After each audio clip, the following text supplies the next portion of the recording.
یہ نہیں ہے کہ ہم لوٹاتے رہیں کنجروں کے اوپر اور ویڈیو بنوائیں اور کہیں کہ ہم نے بڑا کام کیا ہے، ہم نے یورو لٹائے ہیں، ہم نے ڈالر لٹائے ہیں، ہم نے ریال لٹائے ہیں، ہم نے درہم لٹائے ہیں۔ نہ میرے بھائی، قیامت کے دن سوال ہوگا۔ یہ اللہ کی نعمت ہے، اللہ کی دی ہوئی دولت۔ اللہ سوال کرے گا قیامت کے دن، میں نے مال دیا تھا، کہاں پہ خرچ کیا؟ جب تک 5 سوال نہیں ہوں گے، رب کی بارگاہ سے بندے کے قدم نہیں ہٹیں گے۔ وہ 5 سوال کون سے ہیں؟ یہ ترمذی شریف کی روایت ہے، حضرت عبداللہ ابن مسعود راوی ہیں جس کے۔ آپ ارشاد فرماتے ہیں، قال عن النبی صلی اللہ علیہ وسلم قال لا تزول قدم ابن آدم ولتنظر نفس ما قدمت لغد۔ ہر نفس کو یہ چاہیے کہ وہ دیکھے کہ اس نے کل کے لیے کیا بھیجا ہے۔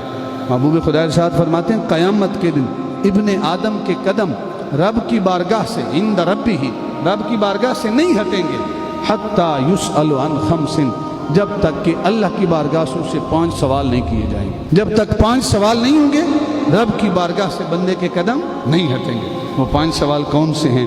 فرمایا، عن عمرہ فیما افناہ۔ خالق کائنات کی بارگاہ سے آواز آئے گی، اے میرے بندے، میں نے تجھے عمر دی تھی، بتا اس عمر کو تو نے کہاں فنا کیا؟ یہ پہلا سوال ہے۔ سوال بھی دیکھیے اور آج ان سوالوں پر خود بھی غور کیجئے کہ اگر مجھ سے یہ سوال ہو تو میں نے ان سوالوں کی تیاری کتنی کی۔ عن عمرہ فیما افناہ، اے میرے بندے یہ بتا تجھے عمر دی تھی، اس عمر کو کہاں فنا کر کے آیا ہے؟ پھر شاید فرمایا، وعن شبابہ فیما ابلاہ، اے میرے بندے میں نے تجھے جوانی دی تھی، یہ بتا اس جوانی کو کہاں گوایا ہے؟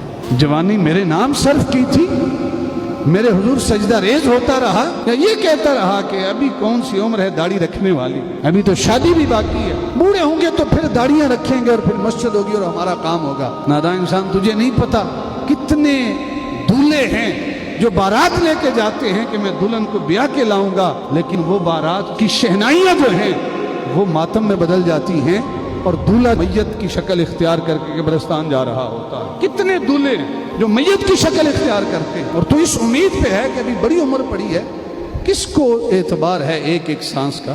جوانی کے بارے میں سوال ہوگا، بتا جوانی کو کہاں پہ گوایا ہے؟ پھر سوال ہوگا، وعن مالہ من این اقتصبہ، اے میرے بندے میں نے تجھے مال دیا تھا، رزق کا ذمہ میں نے لیا تھا، لیکن یہ تو بتا تو نے مال کمایا کہاں سے تھا؟ تیرا مال کمانے کا ذریعہ کیا تھا؟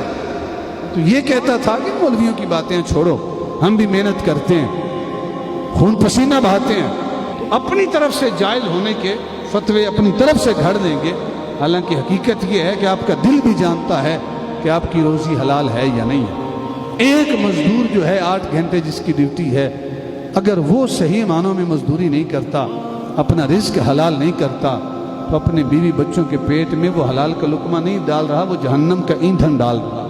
ہر بندہ یہ دیکھے کہ میں اپنی جو روزی ہے اس کو حلال کر رہا ہوں۔ ایک سکول ٹیچر ہے، اگر اس کی ڈیوٹی ہے 8 سے 2 تک پڑھانا، اور اگر اس دوران وہ باقی کام کرتا ہے، پڑھاتا نہیں ہے، اس نے اپنی روزی حلال نہیں کی۔ من این اکتسبہ، تو نے مال کمایا کہاں سے، کس طریقے سے کمایا ہے؟ وفیما انفقہ، پہلا سوال یہ ہوگا کہ کمایا کہاں سے ہے۔ دوسرا سوال یہ ہوگا، وفیما انفقہ، کہ یہ تو بتاؤ میں نے مال تو تجھے دے دیا تھا، احسان کیا میں نے، لیکن یہ تو بتاؤ کہ اس مال کو تو نے خرچ کہاں پہ کیا؟ خرچ کا بھی سوال ہوگا کہ خرچ کہاں پہ کیا ہے۔ یہ نہیں ہے کہ ہم لوٹاتے رہیں کنجروں کے اوپر اور ویڈیو بنوائیں اور کہیں کہ ہم نے بڑا کام کیا ہے، ہم نے یورو لٹائے ہیں، ہم نے ڈالر لٹائے ہیں، ہم نے ریال لٹائے ہیں، ہم نے درہم لٹائے ہیں۔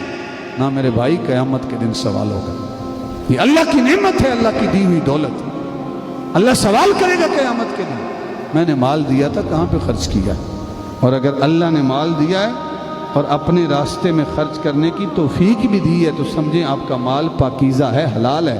اور اگر اللہ کے راستے میں خرچ کرنے کی توفیق نہیں مل رہی تو اپنے کمائی کا ذریعہ جو ہے اس کے اوپر تھوڑا غور کرنا چاہیے۔ اب ابو بکر 5واں سوال ہے، وَمَاذَا عَمَلَ فِيمَا عِلْمَهُ، یہ تو بتا اے میرے بندے جو علم تجھے میں نے عطا کیا تھا اس علم پر تو نے عمل کتنا کیا تھا؟ تو یہ 5 سوال جب تک نہیں ہوں گے اس وقت تک بندے کے قدم رب کی بارگاہ سے نہیں ہٹیں۔ ہر بندہ ان 5 سوالوں کی تیاری کرے، میری تیاری ہے یا نہیں؟